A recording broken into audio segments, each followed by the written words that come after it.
जय हिंद दोस्तों, स्वागत है आप सभी का आज की न्यूज़ एनालिसिस में। आज दिनांक है 25 नवंबर। चलिए शुरू करते हैं आज का न्यूज़ एनालिसिस। सबसे पहले हम जानते हैं न्यूज़ ओवरव्यू क्या क्या क्या आज हम इसमें देखने वाले हैं। सबसे पहले आज हम न्यूज़ में देखेंगे जो हमारे पहला आर्टिकल है चुनाव आयुक्त से जुड़ा हुआ है। इसके ऊपर हम देखेंगे सुप्रीम कोर्ट ने जो सवाल उठाए हैं और यहाँ पर तो हम इसमें यहाँ पर थोड़ा चर्चा करेंगे इसके ऊपर। चुनाव आयुक्त और उसके यहाँ पर कार्य शक्ति कुछ भी यहाँ पर कल भी यहाँ पर देखा था इसके बारे में। यहाँ पर सीईसी की कार्यबल हटाना और उससे सीमाएं वगैरह यहाँ पर इसमें हम देखने वाले हैं आज। बाद हमारा अगला आर्टिकल है वो यहाँ पर पॉलीग्राफ टेस्ट में 7.5 घंटे चली आफ्ताब से पूछताछ। तो यहाँ पर पॉलीग्राफ टेस्ट नार्को टेस्ट यहाँ पर महत्वपूर्ण चर्चा में बने हुए हैं कि हम नार्को टेस्ट क्या है और पॉलीग्राफ टेस्ट के बारे में यहाँ पर आज इसमें हम देखने वाले हैं। और के तहत जो कानून के तहत प्रावधान है उनको हम यहाँ पर इसमें जानने वाले हैं आज हमारे इस आर्टिकल में। उसके बाद हमारा अगला आर्टिकल है भारत जीसीसी में फिर होगी एफटीए वार्ता। हम देखेंगे भारत और बीच में संबंध, यहाँ पर जीसीसी क्या है इसको हम देखेंगे, देश शामिल है उसको हम जानेंगे और इसके हिस्टोरिकल बैकग्राउंड को यहाँ पर इसमें हम देखेंगे जीसीसी के। उसके बाद हमारा अगला आर्टिकल होगा शाह ने दिया आश्वासन असम मेघालय सीमा पर फायरिंग की एजेंसी से कराएंगे जांच। ये हमारे इस टॉपिक से जुड़ा हुआ है। तो इसमें हम जो असम मेघालय पर सीमा पर यहाँ पर अभी फायरिंग हुई है उसके ऊपर इसमें हम चर्चा करने वाले हैं। यहाँ पर हम जानेंगे असम मेघालय सीमा विवाद के बारे में। यहाँ पर हम देखेंगे इसके जो हिस्टोरिकल कहाँ से स्टार्ट हुई है और किस प्रकार से यह यहाँ पर अभी क्या हालत किस प्रकार है यहाँ पर और क्या क्या इसमें मुद्दे महत्वपूर्ण है को लेकर सुझाव और इसी प्रकार से अन्य मुद्दों को यहाँ हम देखेंगे। हमारा आज का कुछ ओवरव्यू रहेगा। चलिए शुरू करते हैं हमारे पहले न्यूज़ आर्टिकल से। जो हमारी पहली न्यूज़ है आज की वो है चुनाव आयुक्त की नियुक्ति में इतनी जल्दबाजी क्यों दिखाई। सुप्रीम कोर्ट ने कहा है यह हमारे जो भी मामला चल रहा है इसमें यहाँ पर जो सुप्रीम कोर्ट द्वारा जो पूर्व नौकरशाह अरुण गोयल को चुनाव आयुक्त नियुक्त करने में केंद्र की जल्दबाजी पर सवाल उठाते हुए पूछा कि चुनाव आयुक्त की नियुक्ति में इतनी तत्परता क्यों बरती गई। नियुक्ति एक दिन में की गई है, ये जल्दबाजी दर्शाती है। पर सुप्रीम कोर्ट की यहाँ पर ये 5 न्यायाधीशों की संविधान पीठ यहाँ पर मुख्य चुनाव आयुक्त जो है और चुनाव आयुक्तों की नियुक्ति प्रधानमंत्री जो भारत के प्रधान न्यायाधीश और लोकसभा में नेता विपक्ष के 3 सदस्यीय कॉलेजियम से कराए जाने की मांग वाली याचिकाओं पर सुनवाई कर रही है। यहाँ पर ये कुछ केस है इसमें कि यहाँ पर जो कॉलेजियम से कराए जाने की मांग चल रही है ये याचिका, तो ये सुनवाई चल रही है। इसी को हम जानते हैं और क्या ये मामला है पूरा और जो चुनाव आयुक्त है उसको हम यहाँ पर देखते हैं, मुख्य चुनाव आयुक्त के बारे में जानते हैं।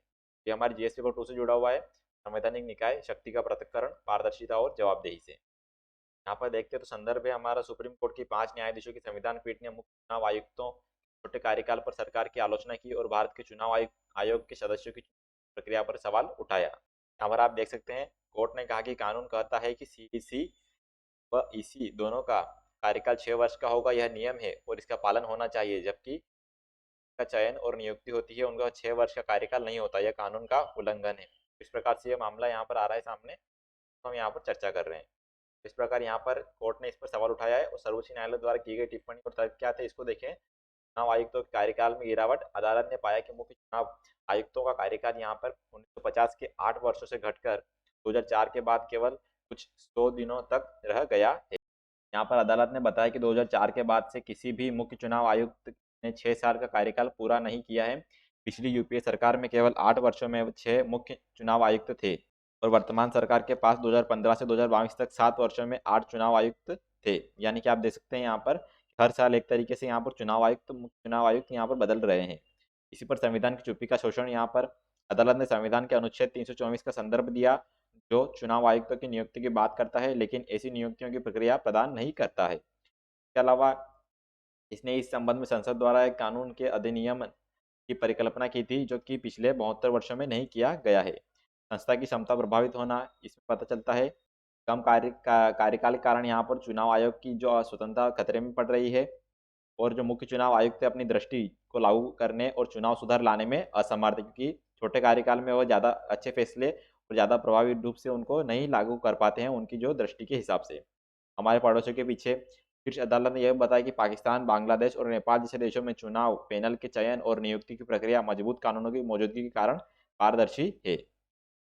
इन्होंने बताया कि हम हमारे पड़ोसियों के भी पीछे हैं। इसके अलावा भारत के मुख्य न्यायाधीश को शामिल करना, सर्वोच्च न्यायालय ने अधिक स्वतंत्रता सुनिश्चित करने के लिए मुख्य चुनाव आयुक्त की नियुक्ति और प्रक्रिया में भारत के मुख्य न्यायाधीश को शामिल करने के लिए एक परामर्श प्रक्रिया का प्रस्ताव दिया है। यहाँ पर ये कुछ बातें चुनाव जो हमारे सुप्रीम कोर्ट ने यहाँ पर कही है। यहाँ पर हम जानते हैं मुख्य चुनाव आयुक्त के बारे में। तो भारत के मुख्य चुनाव आयोग की संरचना किस प्रकार है उसको देखें। तो मूल रूप से आयोग में केवल एक चुनाव आयुक्त था, लेकिन चुनाव आयुक्त संशोधन यहाँ पर देखें, संशोधन अधिनियम 1989 जो 1989 के बाद इसे एक बहु सदस्यीय निकाय बना दिया है। यानी कि 1989 से पहले यहाँ पर सिर्फ इसमें एक ही चुनाव आयुक्त यहाँ पर थे। चुनाव आयोग में मुख्य चुनाव आयुक्त और अन्य चुनाव आयुक्त जितने राष्ट्रपति समय समय पर तय करते हैं शामिल होंगे। यानी कि अन्य चुनाव आयुक्त यहाँ पर राष्ट्रपति तय कर सकते हैं अपने समय के हिसाब से। वर्तमान में सीईसी और 2 चुनाव आयुक्त तो शामिल है, यानी वर्तमान में यहाँ पर सिर्फ 2 शामिल होते हैं। मुख्य चुनाव आयुक्त तो देखा जाए तो भारत का मुख्य चुनाव आयुक्त भारत के चुनाव आयोग का प्रमुख होता है। भारत के चुनाव आयोग की शक्ति भारत के संविधान के अनुच्छेद 324 से प्रदान की गई है, यानी कि आर्टिकल 324 से यहाँ पर चुनाव आयोग को शक्ति मिलती है। सीईसी की स्थिति देखी नियुक्ति के बारे में बात की जाए तो यहाँ पर संविधान के अनुसार मुख्य चुनाव आयुक्त और अन्य चुनाव आयुक्तों की नियुक्ति के लिए कोई निर्धारित प्रक्रिया नहीं, यानी कि इसके लिए कोई निर्धारित प्रक्रिया नहीं है। इस प्रकार से जज की सुप्रीम कोर्ट में यहाँ पर और हाई कोर्ट में जजों की नियुक्ति के लिए कहा जा रहा है कि कोई निर्धारित प्रक्रिया नहीं है कॉलेजियम टाइप में। इस प्रकार यहाँ पर भी ऐसा ही बात को यहाँ पर देखा जा रहा है। कार्य संचालन नियमों के तहत राष्ट्रपति प्रधानमंत्री द्वारा की गई सिफारिशों के आधार पर मुख्य चुनाव आयुक्त और अन्य चुनाव आयुक्तों की नियुक्ति करेंगे। इसलिए मुख्य चुनाव आयुक्त और अन्य चुनाव आयुक्तों की नियुक्ति करना राष्ट्रपति कार्यकारी शक्ति है। हालांकि जो अनुच्छेद 324 का भाग 5 के अनुसार संसद के पास अन्य चुनाव आयुक्तों की सेवा की शर्तों और कार्यकाल को विनियमित करने की शक्ति है। इसी अनुच्छेद के तहत संसद ने आज तक कानून बनाए हैं। तो यहाँ पर हमने सीईसी की नियुक्ति की स्थिति जानी, किस प्रकार से यहाँ पर नियुक्ति होती है। कार्यकाल को देखा जाए तो मुख्य चुनाव आयुक्त और अन्य चुनाव आयुक्तों का कार्यकाल 6 वर्ष या 65 वर्ष की आयु तक जो भी पहले हो निर्धारित होता है। और यह कार्यकाल चुनाव आयोग जो चुनाव आयुक्तों की सेवा शर्तें और कार्य निष्पादन अधिनियम 1991 के अनुसार तय किया गया है। यानी कि 1991 के यहाँ पर जो ये अधिनियम था उसके तहत यहाँ पर ये कार्यकाल चुनाव आयोग का तय किया गया है। हटाने की बात की जाए तो वह कभी भी इस्तीफा दे सकता है और उसे कार्यकाल की समाप्ति से पहले हटाया भी जा सकता है। मुख्य चुनाव आयुक्त को संसद द्वारा सर्वोच्च न्यायालय के न्यायाधीश के समान हटाने की प्रक्रिया के माध्यम से ही पद से हटाया जा सकता है। यानी कि जो सर्वोच्च न्यायालय के न्यायाधीश को हटाने की प्रक्रिया है उसी प्रकार इनको यहाँ से हटाया जाता है। मैं देखी जाए तो संविधान ने चुनाव आयोग के सदस्यों की योग्यता निर्धारित नहीं की है, यानी इसके लिए कोई योग्यता निर्धारित नहीं है। संविधान ने चुनाव आयोग के सदस्यों के कार्यकाल को निर्दिष्ट नहीं किया, यानी कार्यकाल यहाँ पर फिक्स भी नहीं बताया बिल्कुल। संविधान के ने सेवानिवृत्त होने वाले चुनाव आयुक्तों को सरकार द्वारा किसी नियुक्ति से वंचित नहीं किया, यानी कि वह अन्य जगह भी कार्य पर लगाए जा सकते हैं, वह अन्य जगह उनको जिम्मेदारी सौंपी जा सकती है। ये थी कुछ मुख्य चुनाव आयुक्त से जुड़ी हुई बातें जिनको हमने यहाँ पर देखा। इसी में यहाँ पर अलार्मिंग ट्रेंड कहा है यहाँ पर सुप्रीम कोर्ट ने, ये जो चल रहा है वह अलार्मिंग ट्रेंड है, इससे अब हमें सावधान हो जाना चाहिए। तो यहाँ पर कहा है इन्होंने कि टीएन सेशन के अलावा जो सीई से थे 1990 से 96 के बाद उन्होंने यहाँ पर slide begin when no person who has been given a full term, यानी कि टीएन सेशन के बाद यहाँ पर किसी को भी एक फुल टर्म नहीं दिया गया है और यह धीरे धीरे कम होता जा रहा है। के ऊपर यहाँ पर इन्होंने कहा है कि एक तरीके से ट्रेंड सा बनता जा रहा है और यहाँ पर संविधान की यहाँ पर चुप्पी के कारण यहाँ पर ये एक्सप्लॉइटेड यहाँ पर चल रहा है। तो इस पर इन्होंने कहा है कि यहाँ पर इसके लिए कोई कानून नहीं है और कोई यहाँ पर बाध्यताएं नहीं दिख रही है और सभी यहाँ पर इसको अपने इंटरेस्ट के हिसाब से यूज़ कर रहे हैं। इसीलिए यहाँ पर जो सुप्रीम कोर्ट ने इसको अलार्मिंग ट्रेंड कहा है। इसके अलावा SC6 files on new SC यहाँ पर उन्होंने जो फाइल भी मांगी थी, तो व्हाट द कोर्ट सेट इसमें देखा जाए तो on the independence of the election commission के ऊपर यहाँ पर इन्होंने जो फाइल मांगी है, जो चुनाव आयुक्त है अरुण गोयल के यहाँ पर नियुक्ति को लेकर उनकी फाइल यहाँ पर इन्होंने सुप्रीम कोर्ट ने मांगी है। और इसी पर यहाँ पर गवर्नमेंट ने भी इस पर रिस्पॉन्स दिया है। यहाँ पर जो चुनाव आयुक्त को यहाँ पर अब जो शक्तियों का विभाजन है उसको यहाँ पर नहीं बदलना चाहिए और यहाँ पर जो ताकि इससे वरना जो शक्तियों का विभाजन है वो गड़बड़ा जाएगा और चुनाव आयुक्त जो सुप्रीम कोर्ट है यहाँ पर जो सरकार के मामलों में यहाँ पर दखल नहीं देना चाहिए, इस प्रकार की यहाँ पर कुछ बात कही है। और उन्होंने कहा है कि मात्र यहाँ पर presence of someone from the judiciary will ensure transparency. उन्होंने यह भी कहा है कि क्या सिर्फ जुडिशरी से किसी व्यक्ति का यहाँ पर में रहना ही ट्रांसपेरेंसी को नहीं दर्शाता है और ये एक फेलिशियस आर्ग्यूमेंट है, ऐसा यहाँ पर कहा है। ये कुछ बातें हमने जानी यहाँ पर। तो ये था चुनाव आयुक्त से जुड़ा हुआ पूरा मामला जो हमने जानने की कोशिश की है। और अब हम बढ़ते हैं हमारे अगले आर्टिकल की तरफ जो कि है पॉलीग्राफ टेस्ट से जुड़ा हुआ। पॉलीग्राफ टेस्ट में 7.5 घंटे जो है चलिए आफ्ताब से पूछताछ। यहाँ पर पॉलीग्राफ टेस्ट और नार्को टेस्ट चर्चा में है कि यहाँ जो आफ्ताब और श्रद्धा वाला यहाँ पर केस है इस वजह से, तो इसलिए हम जानते हैं यहाँ पर पॉलीग्राफ टेस्ट और क्या है नार्को टेस्ट के बारे में। चलिए देखते हैं हम नार्को टेस्ट के बारे में। ये हमारे जीएस पेपर 3 से जुड़ा हुआ है। आईटी, अंतरिक्ष, कंप्यूटर, रोबोटिक्स, नैनो प्रौद्योगिकी, जैव प्रौद्योगिकी के क्षेत्र में जागरूकता जुड़ा हुआ है। संदर्भ है इसका, कहाँ से खबर चर्चा में है, क्योंकि तो वालकर हत्याकांड है के आरोपियों का नार्को टेस्ट कराया जाएगा, तो यहाँ पर ये चर्चा में है। नार्को टेस्ट क्या है सबसे पहले ये जानते हैं। तो नार्को टेस्ट में एक व्यक्ति में एक दवा जैसे सोडियम पेंटोथल, कोपाइलामाइन और सोडियम अमाइटल का अंतःशिरा प्रशासन शामिल होता है। इस दवा का ट्रुथ सीरम के नाम से भी जाना जाता है, यानी ट्रुथ के नाम सीरम के नाम से भी इसको जाना जाता है। और कार्य प्रणाली देखी जाए तो नार्को टेस्ट के दौरान दवाओं के उपयोग के माध्यम से आणविक स्तर पर व्यक्ति के तंत्रिका तंत्र के साथ हस्तक्षेप करके उसके अवरोध को कम किया जाता है। यह उन्हें बिना अवरोध के बोलने की अनुमति देता है, इस चरण के दौरान व्यक्ति को जानकारी प्रकट करने की अधिक संभावना होती है और जो आमतौर पर सचेत अवस्था में प्रकट नहीं होती। सबसे पहले हम जानते हैं सोडियम पेंटोथल क्या होता है। सोडियम पेंटोथल या सोडियम थायोपेंटल यहाँ पर एक तेजी से काम करने वाला कम अवधि का एनेस्थेटिक है, यानी कि एक तरीके से एल्कोहल टाइप काम करता है, या फिर एक तरीके से जो जो उनकी तंत्रिका तंत्र या बेहोशी जैसी हालत के लिए यह उपयोग में लाया जाता है। सर्जरी के दौरान देखें आप तो मरीजों को बेहोश करने के लिए इसकी बड़ी मात्रा में उपयोग किया जाता है। यह दवाओं के बार्बिटूरेट वर्ग से संबंधित है जो केंद्रीय तंत्रिका तंत्र पर अवसादक के रूप में कार्य करता है, ताकि वह जो है वो पूर्ण रूप से सचेत ना हो पाए, वह जो जाए वह उसका जवाब दे सके, इसलिए यह एक तरीके से यूज किया जाता है। नार्को टेस्ट की आवश्यकता होती है अन्य सबूतों के मामले की स्पष्ट तस्वीर नहीं देने या जांचकर्ताओं का मानना है कि अभियुक्त को छिपा रहा है तो टेस्ट किया जाता है। क्या निर्देश देखा जाए तो नार्को टेस्ट एक मनोवैज्ञानिक, एक जांच अधिकारी या एक फोरेंसिक विशेषज्ञ के मार्गदर्शक और देखरेख में किया जाता है। प्रक्रिया में देखा जाए दोस्तों तो यहाँ पर दवा के इंजेक्शन से पहले व्यक्ति को अपनी स्थिति की जांच कराने के लिए एक सामान्य चिकित्सा टेस्ट से गुजरना पड़ता है और दवा की खुराक व्यक्ति की आयु, लिंग और अन्य संभावित चिकित्सीय स्थितियों पर निर्भर करती है। व्यक्ति को लगभग इस दवा द्वारा बेहोश कर दिया जाता है और उसे अर्धचेतन अवस्था में पहुंचने की अनुमति दी जाती है, जहां वह विशिष्ट प्रश्नों का उत्तर दे सकता है। जांचकर्ताओं द्वारा डॉक्टरों की उपस्थिति में संबंधित व्यक्ति से पूछताछ की जाती है। इस चरण के दौरान किए गए खुलासे की वीडियो रिकॉर्डिंग की जाती है। विशेषज्ञ द्वारा प्रदान की गई रिपोर्ट का उपयोग साक्ष्य एकत्रित करने की प्रक्रिया में किया जाता है। प्रक्रिया एक सरकारी अस्पताल में होती है जिसकी अनुमति अदालत के आदेश के बाद दी जाती है। हालांकि यहाँ पर नार्को परीक्षणों की सटीकता के बारे में देखा जाए तो नार्को परीक्षणों की सटीकता 100% नहीं होती है। कई व्यक्तियों ने नशे की हालत में झूठे बयान दिए हैं। इस पद्धति को जांच की अवैज्ञानिक पद्धति भी माना गया है। कानून के तहत प्रावधान क्या है इसको देखा जाए, सेल्वी और अन्य बनाम कर्नाटक राज्य और अन्य 2010 का एक केस है। इसमें देखा जाए तो सुप्रीम कोर्ट ने फैसला सुनाया है कि नार्को विश्लेषण, मस्तिष्क मानचित्रण और पॉलीग्राफ टेस्ट किसी भी व्यक्ति पर उसकी सहमति के बिना नहीं किया जा सकता है।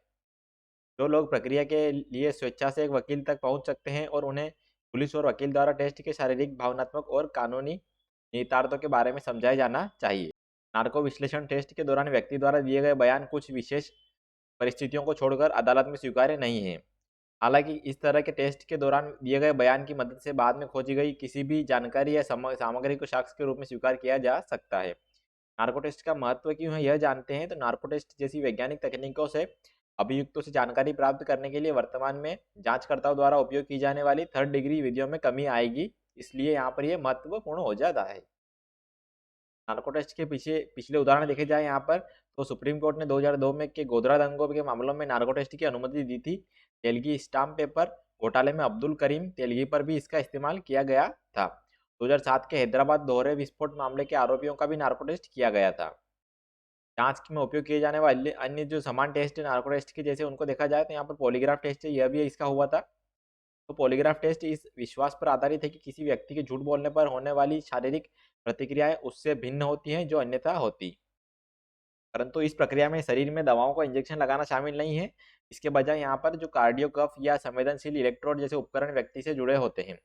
दर जैसे रक्तचाप, शोषण, नाड़ी की दर, यहाँ पर पसीने की ग्रंथि गतिविधियों में परिवर्तन, रक्त प्रवाह आदि को मापा जाता है जब उनसे प्रश्न पूछे जाते हैं। यह निष्कर्ष निकालने के लिए क्या व्यक्ति सच बोल रहा है, धोखा दे रहा है या अनिश्चित है या निश्चित है, तो प्रत्येक प्रतिक्रिया को एक संख्यात्मक मान दिया जाता है। इसके अलावा ब्रेन मैपिंग भी होती है। ब्रेन मैपिंग टेस्ट यह निर्धारित करता है कि चयनित उत्तेजनाओं के जवाब में मस्तिष्क की गतिविधि को मापकर व्यक्ति दिए गए ज्ञान के अनुकूल है या नहीं। सेंसर अभियुक्त की खोपड़ी से जुड़े होते हैं और उसे ऐसे शब्द, चित्र या वीडियो दिखाए जाते हैं जो मस्तिष्क गतिविधियों को उत्तेजित करते हैं। यदि व्यक्ति को किसी विशेष जानकारी के बारे में ज्ञान है तो मस्तिष्क में एक विशेष तरंग उत्पन्न होती है, इसे सेंसर द्वारा पकड़ लिया जाता है। इससे जांचकर्ता को यह पता लगाने में मदद मिलती है कि आरोपी झूठ बोल रहा है या नहीं। ये था कुछ नार्को टेस्ट के बारे में, पॉलीग्राफ के बारे में और ब्रेन मैपिंग के बारे में जो हमने जाना, जो कि यूज़ होता है। यहाँ पर हमने देखा क्यों यूज़ होता है, महत्व क्या है इसका, और उदाहरण क्या है जहाँ पर पिछले केस देखे हमने, और किस लिए यहाँ पर यह एक तरीके से अवैज्ञानिक भी है, इसको भी हमने जाना यहाँ पर। ये था हमारा नार्को टेस्ट जुड़ा आर्टिकल। अब बढ़ते हैं हम हमारा अगले आर्टिकल की तरफ, अगली न्यूज़ की तरफ, जो कि है, अगली न्यूज़ से पहले हम देखते हैं आज के एडिटोरियल में क्या है महत्वपूर्ण। इसको आप जो एडिटोरियल में आज देखेंगे तो आप आधी आबादी पर गहराता संकट, इसको आप देख सकते हैं। तो महिला हिंसा उन्मूलन दिवस है आज, यहाँ पर अंतर्राष्ट्रीय महिला हिंसा उन्मूलन दिवस 25 नवंबर को। तो यह इसके लिए आप इसको पढ़ सकते हैं किस प्रकार से यहाँ पर जो दिवस हम मना रहे हैं और क्या यहाँ पर हो रहा है, तो उसके ऊपर यहाँ पर जो संकट है या फिर जो भी समाज में घटनाएं घट रही है आजकल आज सामने आ रही है, उसके ऊपर यहाँ पर बात की गई है। तो इसको आप देख सकते हैं। इसके अलावा जो हमारा अगला आर्टिकल होगा उसको आप पढ़ सकते हैं। यहाँ पर लचित लचित बरफुकन पूर्वोत्तर के शिवाजी, ये भी महत्वपूर्ण हो जाते हैं क्योंकि हाल ही में जो गृह मंत्री है हमारे और जो प्रधानमंत्री है यहाँ पर गृह मंत्री ने इनके ऊपर कुछ यहाँ पर बयान दिए और प्रधानमंत्री की यहाँ पर इसके ऊपर कुछ यहाँ पर समारोह में शामिल होने वाले हैं, इसलिए यहाँ पर ये महत्वपूर्ण हो जाते हैं। लचित बरफुकन ये प्रीलिम्स के लिए महत्वपूर्ण हो जाते हैं और यहाँ पर जो हमारी हिस्ट्री के ये भी यहाँ पर इससे क्वेश्चन बन सकते हैं, तो इसलिए लचित बरफुकन जरूर पढ़िएगा। यहाँ पर देखा जाए तो जिस रूप में राजस्थान में महाराणा प्रताप को, महाराष्ट्र में शिवाजी को और पंजाब में गुरु गोविंद सिंह को याद किया जाता है, उसी रूप में असम के लोग अहोम साम्राज्य के वीर सेनापति लचित बरफुकन को भी याद करते हैं, तो इसलिए यह महत्वपूर्ण हो जाता है। पूर्वोत्तर के शिवाजी इन्हें कहा जाता है। इसके अलावा आप आर्थिक आरक्षण की खुली राह, इसको पढ़ सकते हैं। यहाँ पर इसमें जो आर्थिक आरक्षण की यहाँ पर बात की गई है, इसकी हिस्ट्री के ऊपर से बात की गई है, कहाँ से कितना क्या आरक्षण की बात शुरू हुई थी, किस प्रकार से ये होना चाहिए, और उसके ऊपर ही यहाँ पर कुछ बातें करी गई है। आर्टिकल से जुड़े हुए 1992 के इंदिरा साहनी बनाम भारत संघ मामले के ऊपर यहाँ पर बात की गई है, तो इसको भी आप पढ़ सकते हैं। तो ये दो आर्टिकल यहाँ पर सबसे मुख्य हो जाते हैं यहाँ पर। इसके अलावा इसको आप यहाँ पर जो है आधी आबादी पर गहराता संकट, इसको भी आप पढ़ सकते हैं। बढ़ते हैं हमारा मेन आर्टिकल की तरफ, जो कि है भारत जीसीसी में फिर होगी एफटीए वार्ता। यहाँ पर आप देख सकते हैं GS2 से जुड़ा हुआ है हमारे। यहाँ पर केंद्रीय वाणिज्य एवं उद्योग मंत्री जो हमारे पीयूष गोयल ने गुरुवार को बताया कि भारत और गल्फ कोऑपरेशन काउंसिल यानी GCC मुक्त व्यापार समझौता FTA आगे बढ़ाने और वार्ता करने पर सहमत हो गए हैं। GCC में खाड़ी के 6 देश आते हैं, जिसमें कि सऊदी अरब, UAE, कतर, कुवैत, ओमान और बहरीन शामिल है। यहाँ पर आप देख सकते हैं, यहाँ पर सऊदी अरब, कुवैत, बहरीन यहाँ पर कतर, UAE, ओमान, यह कुछ 6 देश यहाँ पर इसमें शामिल है, तो आप देख सकते हैं।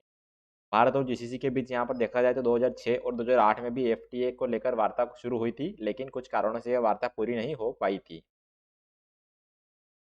GCC के महासचिव, ये महत्वपूर्ण हो जाता है एग्जाम प्रीलिम के एग्जाम से, वनडे एग्जाम के लिए यहाँ पर एक पूछ लिया जा सकता है MCQ में। तो GCC के महासचिव कौन है, तो नायब फलाह ML हजरफ के साथ संयुक्त प्रेस वार्ता में गोयल ने ये कहा। कौन है यहाँ पर आप देख सकते हैं, GCC के महासचिव नायब फलाह ML हजरफ। इसके अलावा 2021-22 में भारत से जो GCC के लिए निर्यात यहाँ पर 58.26% बढ़कर $44 अरब रहा है, और जबकि यह वित्त वर्ष 2020-21 में भारत से $27.8 अरब का निर्यात किया गया था। इसलिए आप देख सकते हैं यहाँ पर 27.8 से यह 58.26% बढ़कर $44 अरब हो गया है, इसलिए भी यह महत्वपूर्ण हो जाता है। अब देखते हैं हम GCC के बारे में और भारत GCC संबंधों को। यहाँ पर जो बैठक हुई थी उसमें देखा जाए तो अरब देशों में लौटना चाहते हैं भारतीय कामगार।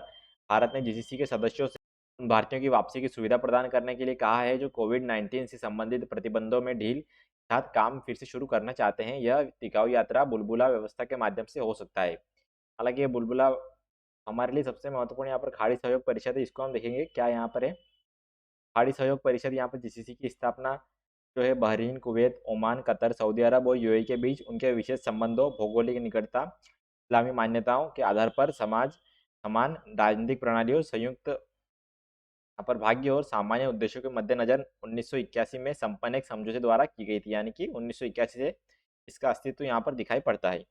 जीसीसी की संरचना में सर्वोच्च परिषद, यहाँ पर सर्वोच्च प्राधिकरण, मंत्रिस्तरीय परिषद और सचिवालय जनरल शामिल है। सचिवालय परिषद सचिवालय है उसका रियाद सऊदी अरब में स्थित है।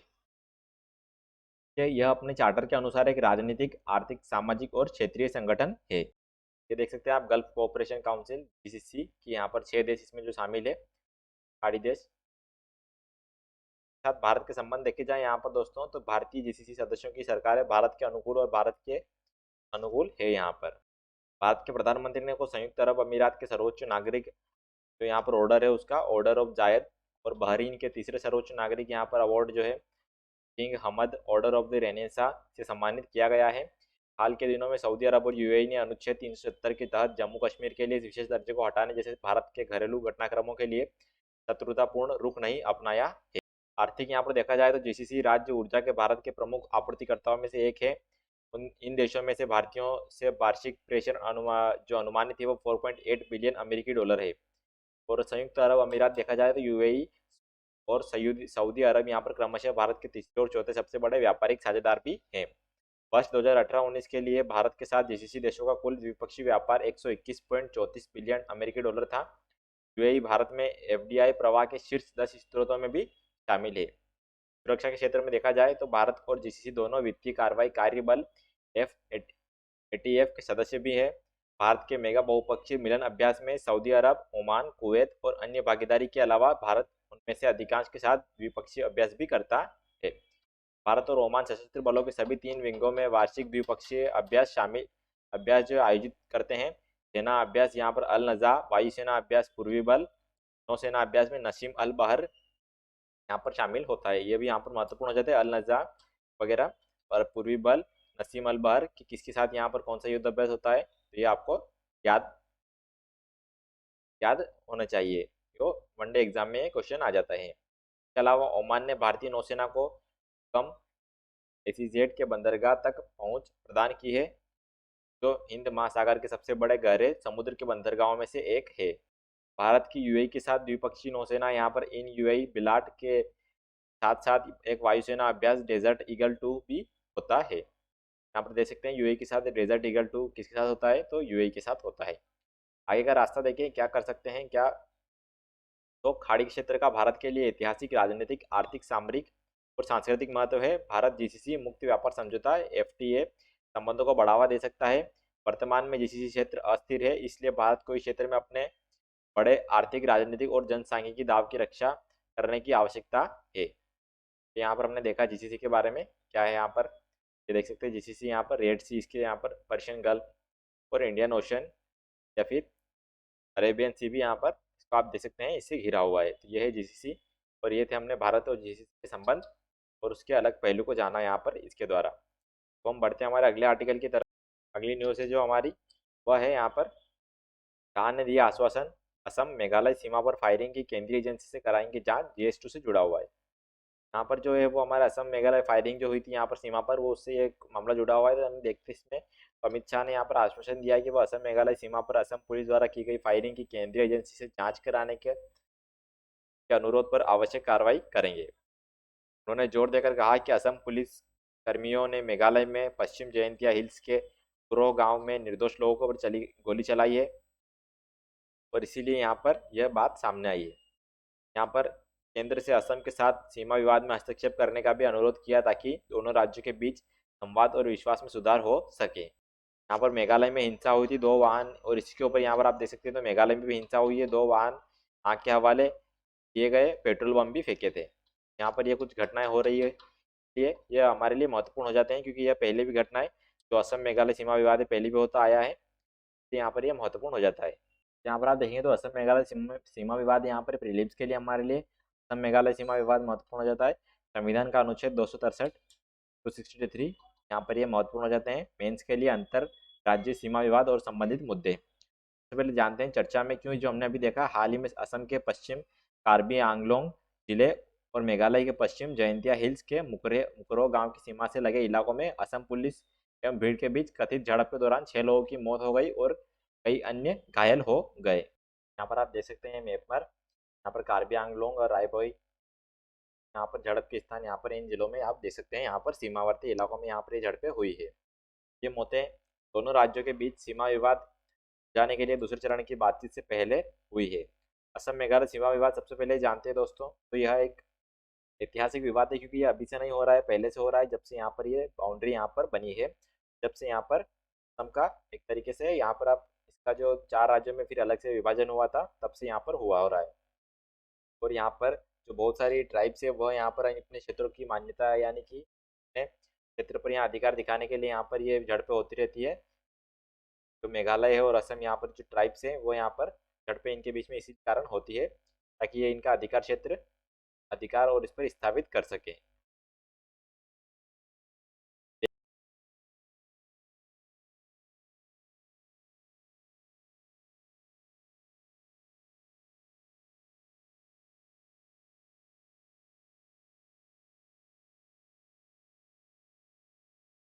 ब्रिटिश शासन के दौरान अविभाजित असम में वर्तमान नागालैंड, अरुणाचल प्रदेश, मेघालय और मिजोरम शामिल थे। यानी कि नागालैंड, अरुणाचल प्रदेश, मेघालय और मिजोरम जो पहले इस असम में शामिल थे, बाद में यहाँ पर मेघालय को वर्ष 1972 में बनाया गया था। इसकी सीमाओं को वर्ष 1969 के असम पुनर्गठन यानी कि मेघालय अधिनियम के अनुसार नामांकित किया गया, और तभी से सीमा की एक अलग व्याख्या की गई है। वर्ष 2011 में देखा जाए तो मेघालय सरकार ने असम के साथ यहाँ पर अंतर के 12 क्षेत्रों की पहचान की थी, जो लगभग 2700 वर्ग किलोमीटर में फैला हुआ था। तो यहाँ पर इस प्रकार से कुछ शुरुआत हुई थी, और पहले यहाँ पर जो नागालैंड, अरुणाचल प्रदेश, मेघालय और मिजोरम सभी असम में शामिल थे। और उसी के बाद यहाँ पर मेघालय को वर्ष 1972 में यहाँ पर बनाया गया था। यहाँ पर राज्यों की स्थापना वर्ष आपको याद होने चाहिए। भारत में जो अन्य राज्य है उनकी स्थापना वर्ष भी आपको याद होने चाहिए, कौन से एक्ट के द्वारा इनको अलग किया गया था और उनका स्थापना की गई थी। चिंता के प्रमुख बिंदु देखा जाए यहाँ पर, तो असम और मेघालय के बीच विवाद का एक प्रमुख बिंदु असम के कामरूप जिले की सीमा से लगे पश्चिम गारो हिल्स में लंगपी जिला है। लंगपी ब्रिटिश औपनिवेशिक काल के दौरान यहाँ पर कामरूप जिले का हिस्सा था, लेकिन आज़ादी के बाद यह गारो हिल्स और मेघालय का हिस्सा बन गया। यानी कि पहले ये कौन सा हिस्सा था, कामरूप जिले का हिस्सा था, क्योंकि कामरूप जिले असम के कामरूप जिला असम में लगता है, और आज़ादी के बाद यह गारो हिल्स और मेघालय का हिस्सा बन गया। यानी कि कारण से यहाँ पर यह विवाद का फिर समस्या आई। असम इसे मिकिर पहाड़ियों का हिस्सा मानता है, यानी कि असम वाले इसे यहाँ पर जो असम में स्थित मिकिर पहाड़ियाँ उनका हिस्सा मानता है, जबकि मेघालय ने मिकिर हिल्स के ब्लॉक 1 और 2 पर सवाल उठाया है, जो अब कार्बी आंगलोंग क्षेत्र असम का हिस्सा है।